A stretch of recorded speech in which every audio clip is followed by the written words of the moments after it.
नमस्कार। आज हम भारत की हालिया व्यापार रणनीति की गहराइयों में उतरने वाले हैं। हमारे हाथ जो दस्तावेज और लेख लगे हैं वो एक बड़ी दिलचस्प कहानी बताते हैं।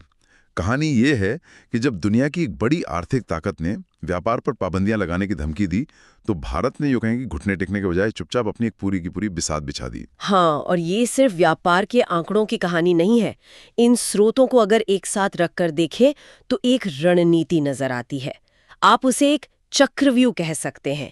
एक ऐसी सोची समझी घेराबंदी जिसमें हर दरवाजा एक नई दुनिया में खुलता है। आज हम इसी चक्रव्यूह को परत दर परत समझने की कोशिश करेंगे। बिल्कुल। तो हमारा मिशन साफ है, ये समझना कि अमेरिकी 50% टैरिफ की धमकी के जवाब में भारत ने इस आर्थिक चक्रव्यूह की रचना कैसे की। लेकिन शुरू करने से पहले ये 50% टैरिफ का खतरा असल में था क्या? ये सिर्फ सामान महंगा होने की बात तो नहीं थी। नहीं, ये उससे कहीं ज्यादा गंभीर था। इन दस्तावेजों में साफ बताया गया है कि 50% टैरिफ का मतलब सिर्फ ये नहीं कि भारत में बनी 100 रुपए की चीज अमेरिका में 150 की बिकेगी। इसका असली मतलब है पूरी सप्लाई चेन से बाहर हो जाना। कोई भी अमेरिकी कंपनी सोचेगी कि भारतीय सप्लायर के साथ काम करना अब एक बड़ा सिरदर्द है। चलो वियतनाम या बांग्लादेश से बात करते हैं। अच्छा। तो ये किसी देश की अर्थव्यवस्था की कमर तोड़ने वाला एक बहुत बड़ा आर्थिक हथियार है। ठीक है, तो एक तरह से ये दरवाजा बंद होने का खतरा था। अब देखते हैं कि इस चक्रव्यूह का पहला दरवाजा कहां और कैसे खोला गया। इन लेखों के मुताबिक भारत ने अमेरिका से बहस करने के बजाय अपना पूरा ध्यान प्रशांत महासागर की ओर मोड़ दिया, खासकर ऑस्ट्रेलिया की तरफ। और ये एक कमाल का दांव था। भारत और ऑस्ट्रेलिया के बीच जो आर्थिक सहयोग और व्यापार समझौता है वो तो कुछ साल से चल ही रहा था, लेकिन असली धमाका तो भविष्य के लिए हुआ। घोषणा ये हुई कि 1 जनवरी 2026 से ऑस्ट्रेलिया में भारतीय निर्यात पर लगने वाले सारे 100% टैरिफ खत्म कर दिए जाएंगे। Zero duty. वाह। मतलब एक तरफ अमेरिका दरवाजा बंद करने की धमकी दे रहा है और दूसरी तरफ ऑस्ट्रेलिया ने तो रेड कार्पेट बिछा दिया। ये टाइमिंग तो कमाल की है। लेकिन एक सवाल उठता है, ऑस्ट्रेलिया एक बड़ी अर्थव्यवस्था है, पर क्या उसका बाजार इतना बड़ा है कि वो अमेरिका जैसे विशाल बाजार से होने वाले किसी भी नुकसान की भरपाई कर सके? ये सेब की तुलना संतरे से करने जैसा नहीं है। ये सवाल बहुत जायज है और इसका जवाब सिर्फ अर्थशास्त्र में नहीं, भू राजनीति में छिपा है। ये सभी स्रोत एक बात पर सहमत है कि ये साझेदारी सिर्फ व्यापार के बारे में नहीं है। देखिए, पिछले कुछ सालों में ऑस्ट्रेलिया के चीन के साथ रिश्ते बहुत तनावपूर्ण हुए हैं। हाँ, वो तो है। तो ऑस्ट्रेलिया को समझ आ गया कि वो अपनी अर्थव्यवस्था के लिए सिर्फ एक देश पर निर्भर नहीं रह सकता। उसे एक ऐसे भरोसेमंद लोकतांत्रिक साथी की तलाश थी जो भविष्य में चीन का विकल्प बन सके। और उस भूमिका में भारत बिल्कुल फिट बैठता है। एकदम। तो ये एक रणनीतिक दोस्ती भी है, पर जमीन पर इसका असर दिखना शुरू हुआ क्या? कुछ आंकड़े हैं हमारे पास। हाँ, बिल्कुल। एक आंकड़ा है जो बहुत ध्यान खींचता है। कारोबारी साल 2024-25 में जब पूरी दुनिया में व्यापार घट रहा था, तब भी भारत का ऑस्ट्रेलिया को निर्यात 8% से ज्यादा बढ़ा। अच्छा। और ये तो तब है जब टैरिफ पूरी तरह हटे भी नहीं है। सोचिए, जब टैक्स शून्य हो जाएगा तो हमारे कपड़ा, चमड़ा, रत्न आभूषण और दवा उद्योग को कितनी बड़ी उछाल मिलेगी। ये वो उद्योग हैं जो करोड़ों लोगों को रोजगार देते हैं। और यहीं पर चक्रव्यूह का एक और दरवाजा खुलता है ना? प्रशांत क्षेत्र में ये कहानी सिर्फ ऑस्ट्रेलिया पर खत्म नहीं हुई है। इन दस्तावेजों में न्यूजीलैंड के साथ हुए एक समझौते का भी जिक्र है, जो और भी तेजी से हुआ। बेहद तेजी से। ये जो फ्री ट्रेड एग्रीमेंट है, ये 22 दिसंबर 2025 को फाइनल हुआ और इसे पूरा होने में सिर्फ 9 महीने लगे। आमतौर पर ऐसे समझौतों में कई साल लग जाते हैं। सिर्फ 9 महीने? हाँ, और इस समझौते के तहत न्यूजीलैंड भारत से आने वाले 95% सामान पर या तो टैरिफ पूरी तरह खत्म कर देगा या बहुत बड़ी कटौती करेगा। 9 महीने का रिकॉर्ड समय तो सुनने में बहुत अच्छा लगता है, लेकिन क्या इतनी तेजी में कुछ जरूरी चीजें नजरअंदाज हो सकती हैं? मतलब क्या भारत को कोई बड़ा समझौता करना पड़ा? इन स्रोतों में इस बार कोई रोशनी डाली गई है? ये एक बहुत अच्छा सवाल है। दिलचस्प बात यह है कि इन दस्तावेजों में किसी बड़े समझौते का जिक्र नहीं है, बल्कि भारत के लिए एक बहुत बड़ी जीत का जिक्र है। और वो जीत सिर्फ सामान बेचने को लेकर नहीं है। न्यूजीलैंड ने अगले 15 सालों में भारत में $20 अरब के प्रत्यक्ष विदेशी निवेश यानी FDI की प्रतिबद्धता जताई है। $20 अरब? ये तो बहुत बड़ी रकम है। बहुत बड़ी।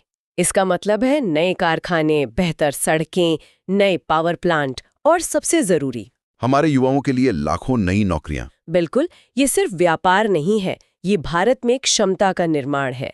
न्यूजीलैंड की कंपनियां यहाँ आकर डेयरी और कृषि क्षेत्र में अपनी उन्नत तकनीक लाएंगी। ऑस्ट्रेलिया खनन और नवीकरणीय ऊर्जा में अपनी विशेषज्ञता साझा करेगा। तो ये साझेदारी सिर्फ सामान बेचने से कहीं ज्यादा गहरी हो जाती है। तो प्रशांत क्षेत्र में भारत ने 2 विकसित लोकतांत्रिक देशों के साथ अपनी साझेदारी पक्की कर ली। एक मजबूत मोर्चा तैयार हो गया है। हाँ। लेकिन इन दस्तावेजों से पता चलता है कि ये कहानी सिर्फ इतनी ही नहीं है।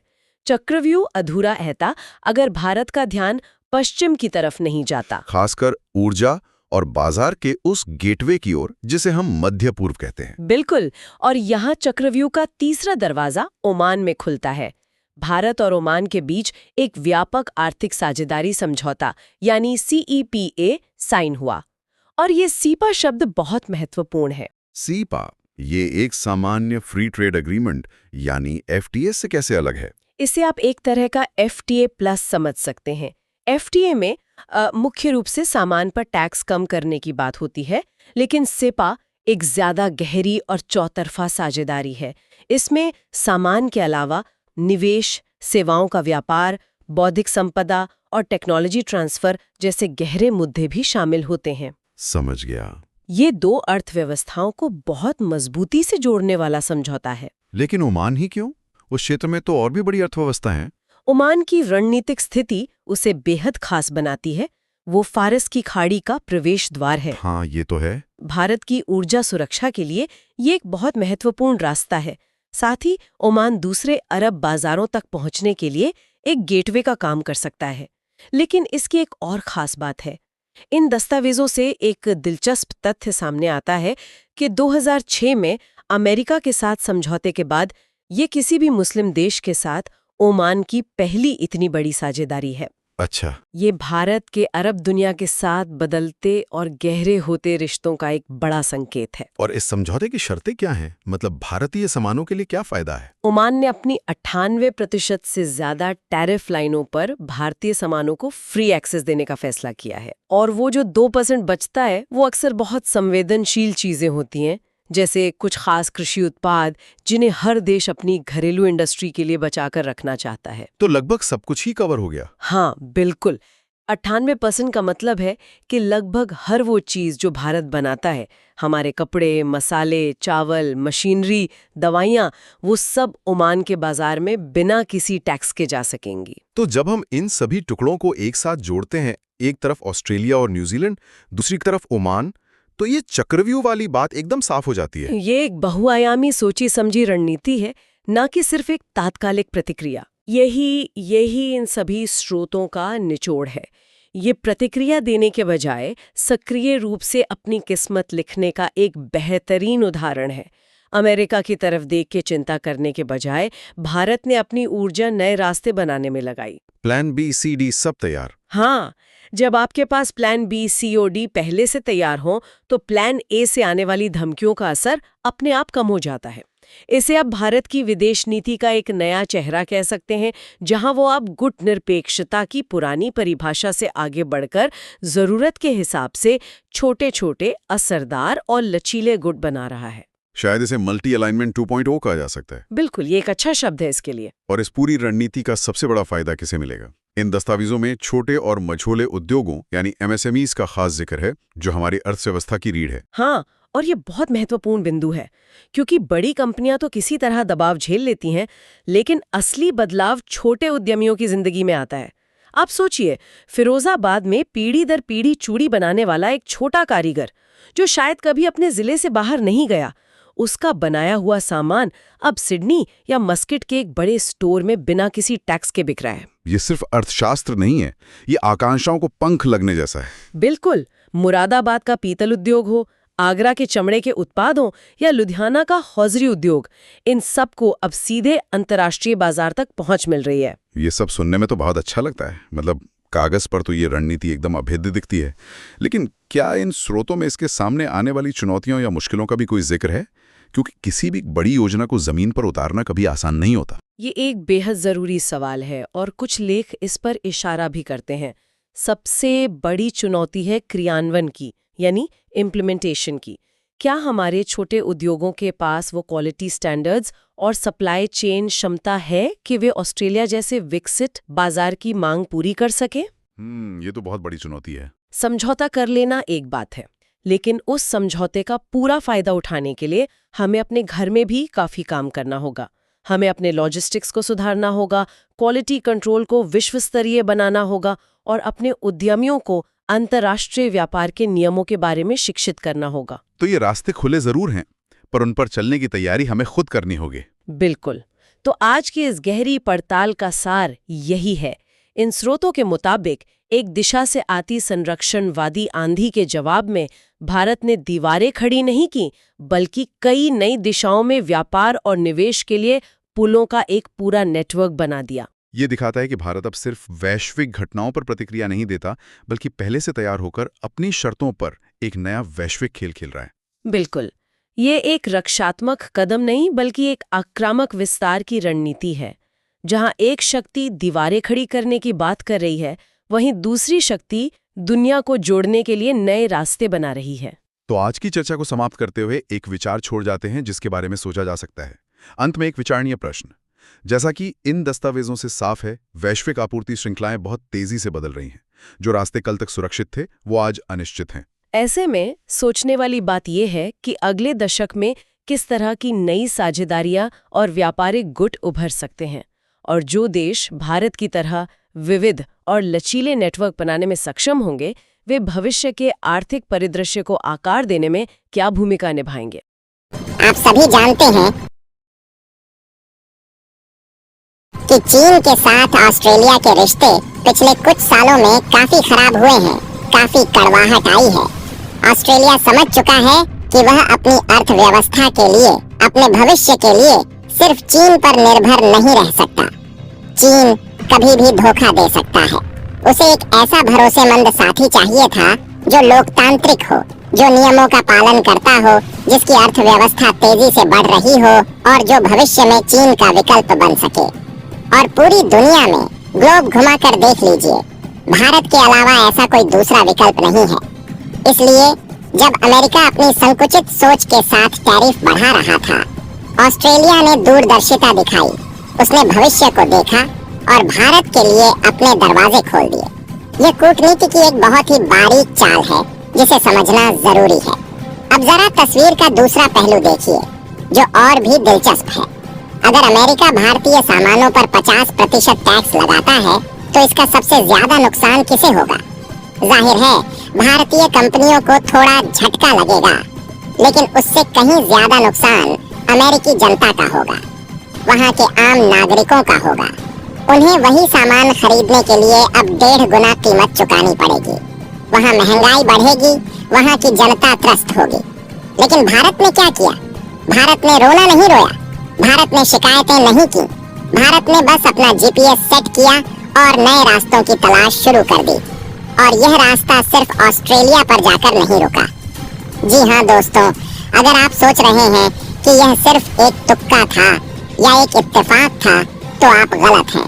भारत सरकार एक बहुत ही सोची समझी, बहुत ही शातिर और बहुत ही लंबी रणनीति के तहत काम कर रही है।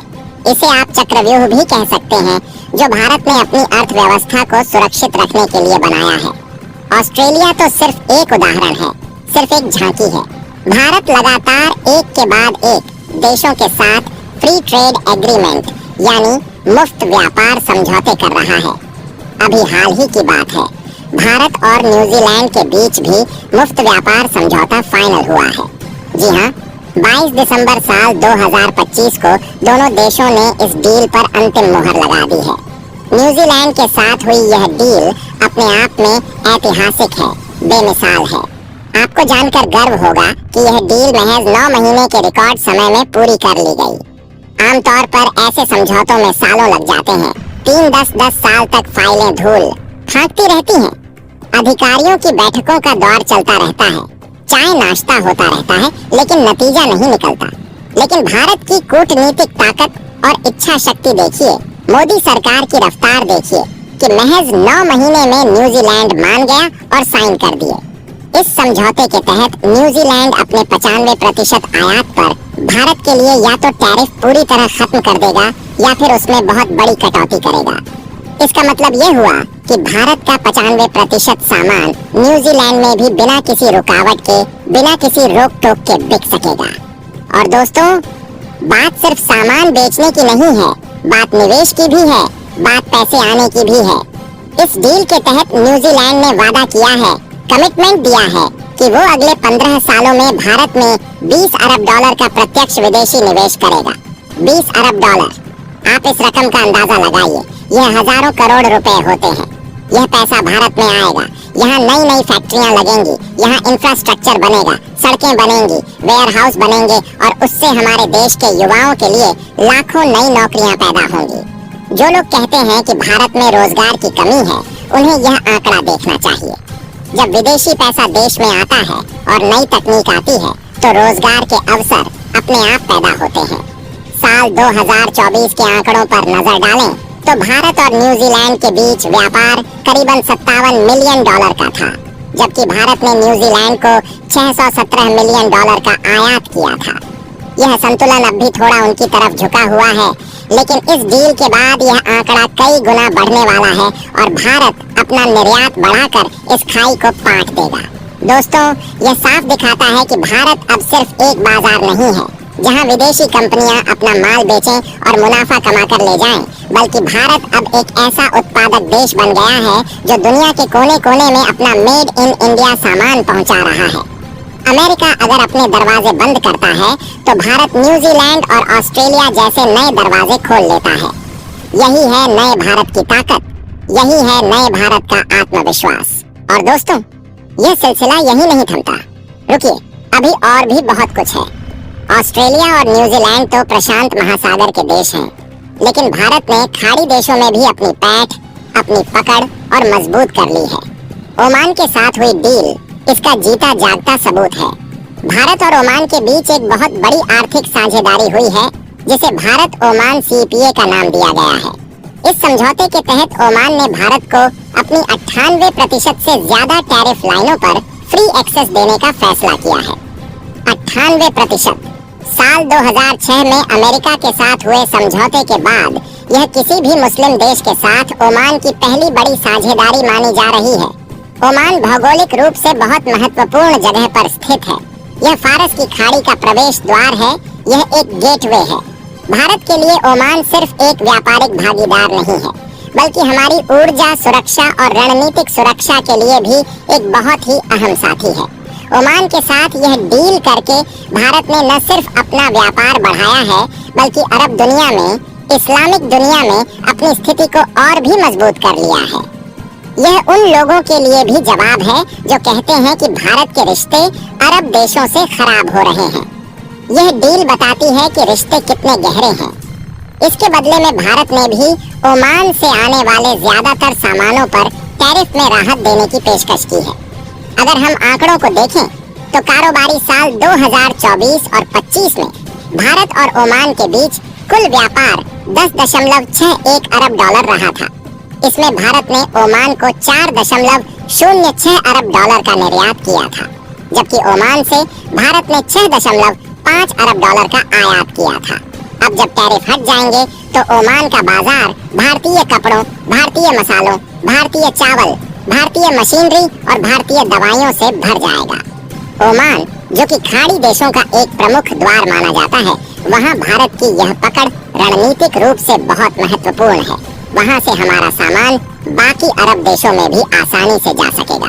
दोस्तों, अब जरा पूरी तस्वीर को एक साथ जोड़कर देखिए, जैसे हम पहेली के टुकड़े जोड़ते हैं। एक तरफ अमेरिका के राष्ट्रपति डोनाल्ड ट्रंप हैं, जो टैरिफ बढ़ाने की पुरानी घिसी पिटी रणनीति पर काम कर रहे हैं। वो संरक्षणवाद की दीवारों के पीछे छिपना चाहते हैं।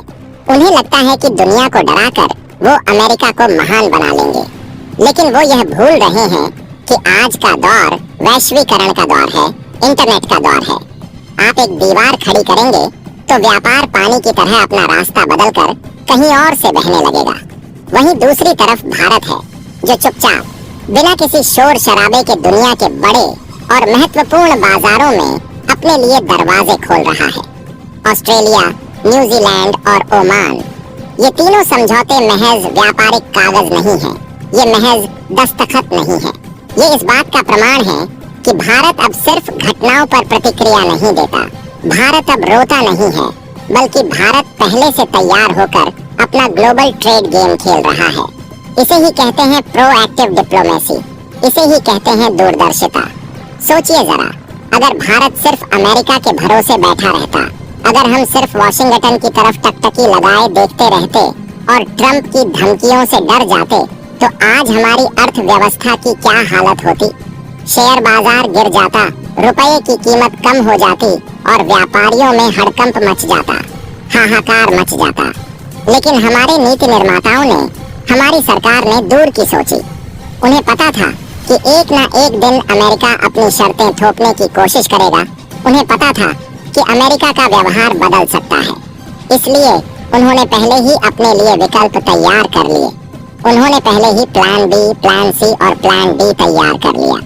यही वजह है कि आज जब ट्रंप 50% टैरिफ की बात करते हैं, तो भारत में कोई डर नहीं है, कोई घबराहट नहीं है। उसका असर हमारी अर्थव्यवस्था पर नाम मात्र का, या कहें कि बिल्कुल ना के बराबर है।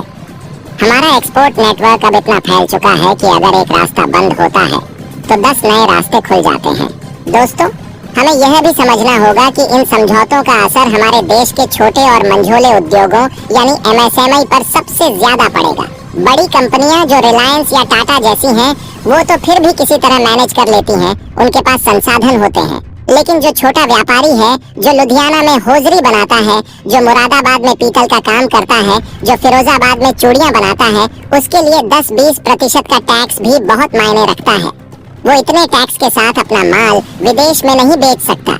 अब जब ऑस्ट्रेलिया और ओमान जैसे देशों में टैक्स 0 हो जाएगा, तो मुरादाबाद का पीतल, फिरोजाबाद की रंग बिरंगी चूड़ियां, आगरा का मजबूत जूता और लुधियाना का गर्म कपड़ा सीधे अंतर्राष्ट्रीय बाजार में अपनी जगह बनाएगा।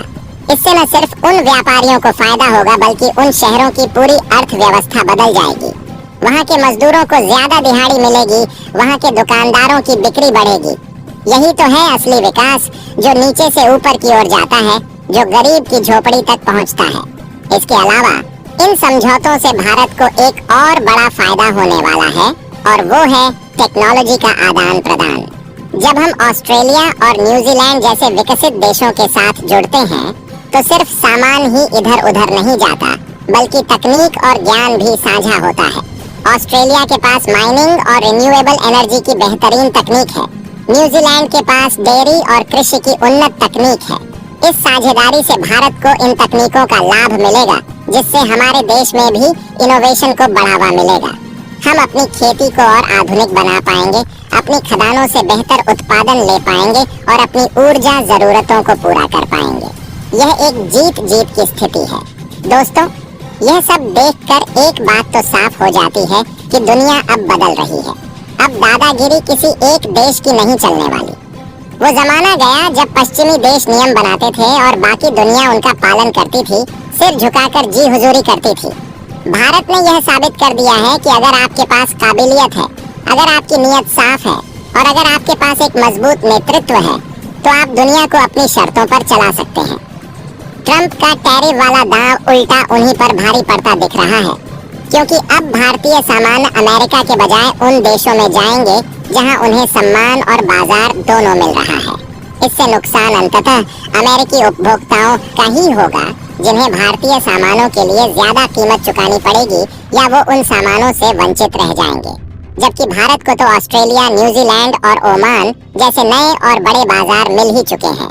यह जीत सिर्फ सरकार की जीत नहीं है, यह हमारे देश के हर उस किसान, हर उस मजदूर, हर उस इंजीनियर और हर उस व्यापारी की जीत है जो दिन रात पसीना बहाकर मेड इन इंडिया को ब्रांड बनाते हैं।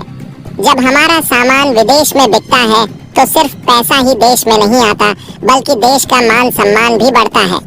दोस्तों, भारत की इस कूटनीतिक और आर्थिक सर्जिकल स्ट्राइक पर आपका क्या कहना है? क्या आपको लगता है कि भारत ने ट्रंप को उन्हीं के खेल में मात दे दी है? क्या मोदी सरकार की यह रणनीति आने वाले समय में भारत को दुनिया की तीसरी सबसे बड़ी अर्थव्यवस्था बनाने में सबसे बड़ा रोल प्ले करेगी? क्या आपको लगता है कि हमें और भी देशों के साथ ऐसे ही समझौते करने चाहिए? आप अपने विचार, अपने सुझाव वीडियो को लाइक और चैनल को सब्सक्राइब करके हमें नीचे कमेंट बॉक्स में जरूर बताएं। इस वीडियो को ज्यादा से ज्यादा लोगों तक शेयर कीजिए, व्हाट्सएप पर, फेसबुक पर, अपने घर वालों के साथ, अपने दोस्तों के साथ। मिलते हैं अगली एक और नई वीडियो में नई खबर के साथ। तब तक के लिए इस वीडियो के अंत तक बने रहने के लिए आप सबका दिल से धन्यवाद। जय हिंद, वंदे मातरम।